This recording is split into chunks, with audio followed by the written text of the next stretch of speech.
Pour la dernière de la saison, on part à la découverte de Miss Universal Global International. Comment vas-tu, Nérédis? Ça va, Léo, et toi? Ça va bien, donc si ça va bien pour tout le monde, on peut commencer l'émission. C'est parti, générique.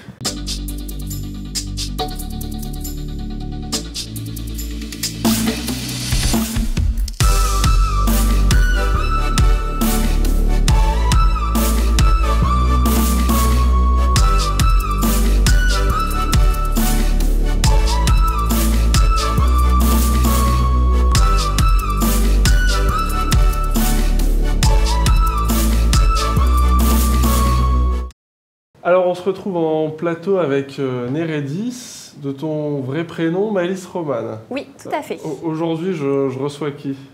Je pense qu'on peut dire Néréidis. Alors Nérédis, tu viens de gagner le prix de Miss Universal Global International. En tout cas, c'est comme ça que je l'ai présenté dans l'introduction. Qu'est-ce que c'est? Alors, Miss Universal Global International, c'est donc une compétition internationale de Miss, donc comme tous les concours que nous connaissons ici en France, donc comme Miss France et comme tous les autres petits comités. Donc, par rapport à mon parcours, j'ai commencé en tant que Miss des 3 provinces Bourgogne-Franche-Comté l'année dernière. Et grâce à mon parcours en région, donc qui a été très riche, j'ai pu aller à la nationale où j'ai remporté le titre de Miss des 3 provinces nationales 2025. Qui m'a menée à participer à l'élection Miss Universal Global International. J'ai eu l'opportunité de participer à une internationale en Floride, à Orlando, la semaine dernière. Qu'est-ce que c'est la différence entre le comité Miss France, par exemple, et celui où tu as participé? Alors, tous les comités auxquels j'ai participé, ils ont des critères différents de ceux de Miss France. Ceux de Miss France, il y a par exemple des critères physiques. Il faut faire obligatoirement plus d'1,70 m, par exemple, avoir un certain âge. Le concours Miss des 3 provinces, tout comme le concours Miss Universal Global, n'ont pas de critères physiques. Donc on peut tout à fait faire moins d'1,70 m, c'est mon cas. Et il y a pour objectif surtout de défendre une association personnelle.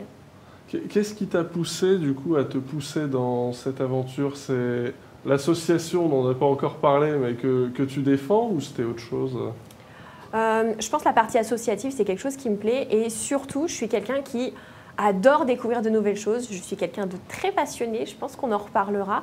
Et j'aime beaucoup la scène, et donc devenir Miss, c'était un petit peu la continuité de tout ça. C'était pouvoir être sur scène en défendant des causes, en partageant et surtout en faisant de belles rencontres. Tu es partie en Floride pour le concours de Miss Global International Universe. Je me suis peut-être trompé dans l'ordre. Comment est-ce que tu coordonnes ta vie que tu es à côté, parce que je suppose que tu ne vis pas de ça, et donc ta vie à Auxerre, et on va dire, je ne sais pas comment tu appelles ça, un hobby peut-être? Oui, j'appellerais ça plutôt une passion, effectivement. Les concours de Miss sont une passion comme une autre, comme un sportif pourrait faire des compétitions finalement. Je pense que c'est un bel équilibre. Moi, je suis quelqu'un, je travaille auprès de seniors atteints de troubles de la mémoire, donc c'est un métier prenant qui me tient très à cœur. Mais avoir un équilibre avec, d'un côté, ce métier du soin, de la santé qui est assez lourd et quand même, il faut quand même s'accrocher pour faire ces métiers-là. D'ailleurs, je salue tous mes collègues. Et à côté de ça, il y a les paillettes, la scène, pouvoir briller sur scène, s'évader et penser à d'autres choses et puis aussi transmettre des sourires et de la magie.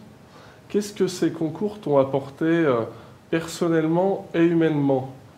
Là, tu as donné peut-être une première partie de la réponse en disant une bouffée d'air par rapport à ton métier, mais est-ce qu'il y a d'autres choses que ça a pu t'apporter? Humainement, c'est le fait de faire des rencontres. On voit sur les images, je rencontre énormément de monde à Miss Universal Global International. J'ai rencontré des participants et participantes du monde entier. Je me suis retrouvée en finale face à Miss Philippines, qui est une femme incroyable que jamais j'aurais pu rencontrer dans un autre contexte. Donc c'est le fait de faire des rencontres et aussi de pouvoir partager des choses qu'on aime, parler de ce que j'aime et vraiment la transmission, je pense. Qu'est-ce que tu as souhaité mettre en avant durant cette compétition? Alors moi, pour le coup, j'avais 2 thématiques. Donc en premier, j'avais mon projet associatif, qui est le même depuis Miss des 3 provinces nationales. J'ai toujours défendu la même association, qui est mon association dont je suis présidente ici à Auxerre. D'ailleurs, on voit juste ici lors d'une conférence.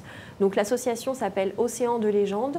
On utilise l'image féerique des légendes des océans, notamment des sirènes, pour sensibiliser surtout les enfants à la protection de l'environnement marin. Donc c'est vraiment ça. Et en seconde partie, j'avais vraiment l'objectif de mettre en valeur les personnes différentes et la confiance en soi, parce que je pense qu'il est très important d'avoir confiance en qui nous sommes. Si vous êtes différent, si vous voulez vous transformer en sirène ou peu importe qui vous êtes, soyez fiers de vous et allez au bout de vos rêves. On reviendra juste après sur le côté sirène. Oui. Pourquoi mettre en avant la protection de l'eau, des fonds marins, etc. Pourquoi cette cause ? En fait, depuis que je suis petite, j'ai toujours aimé l'eau. Je pense que c'est un milieu qui me passionne et dans lequel je me sens complètement libre. Et je pense qu'en fait, les animaux marins, tout ça, c'est la continuité. Pour moi, l'eau, c'est extrêmement important, tout comme l'environnement, évidemment. C'est un peu le milieu qui m'intéresse le plus, qui me passionne le plus et que j'ai vraiment envie de mettre en valeur. Et je veux aussi prouver que c'est pas parce qu'on habite en Bourgogne et qu'on n'a pas la mer qu'on peut pas... Lyon, hein. Oui, on a Lyon, mais justement, on a la chance d'avoir de magnifiques cours d'eau, de belles rivières, de sublimes lavoirs qu'il faut mettre en valeur, des fontaines. Et je pense que voilà, le but, c'est aussi de mettre en valeur l'eau, peu importe où elle est. C'est une question d'avenir pour le côté environnement, un petit peu. Oui, tout de même.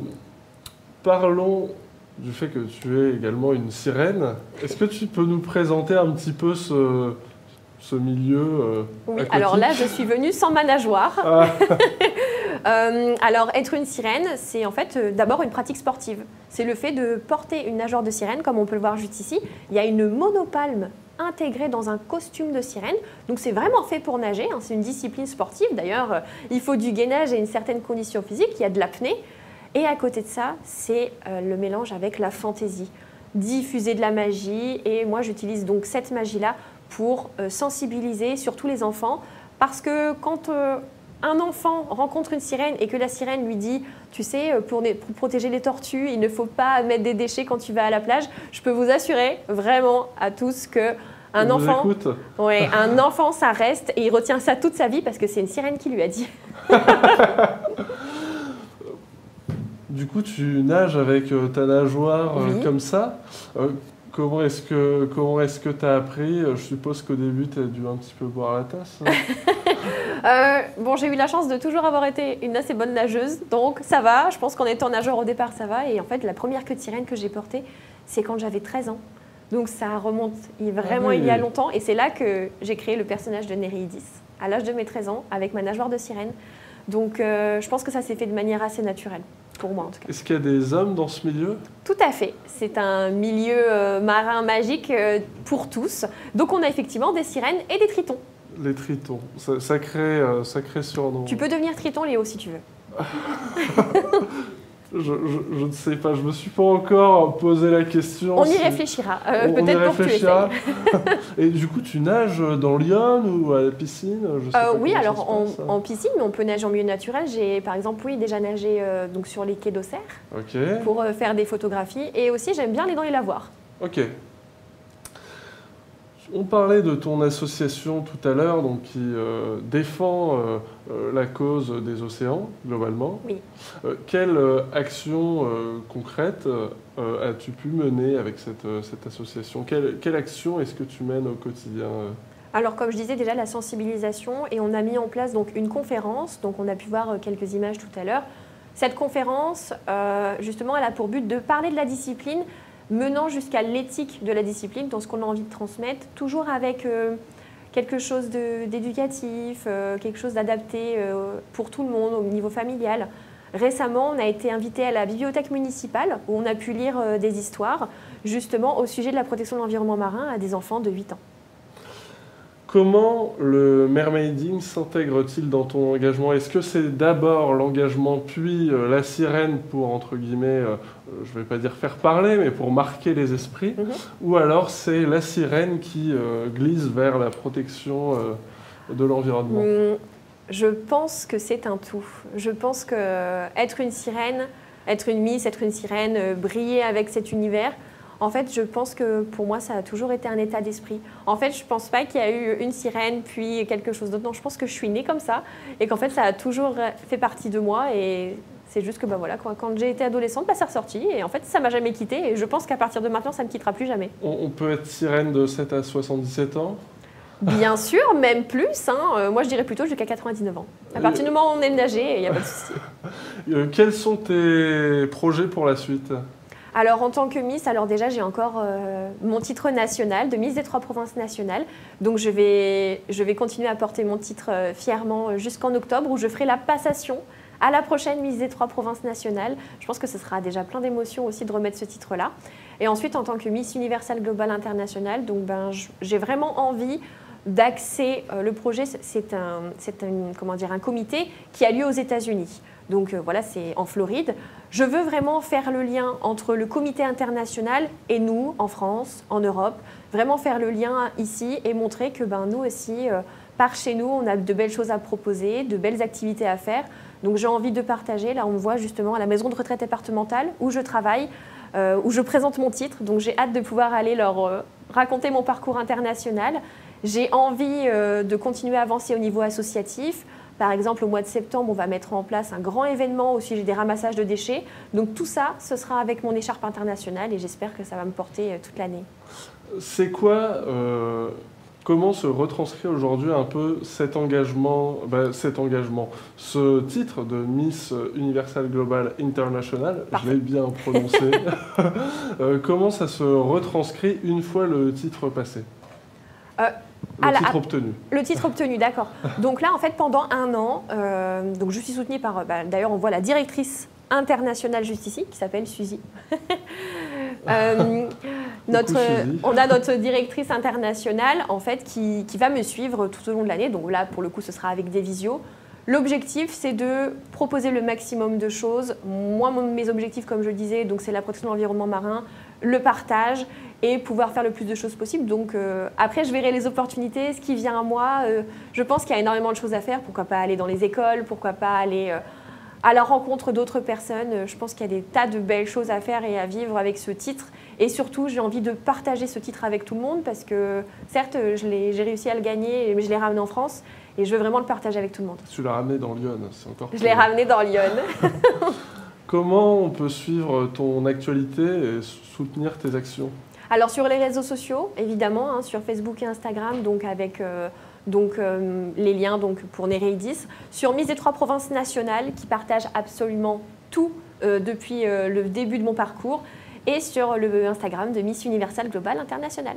Je te laisse le mot de la fin.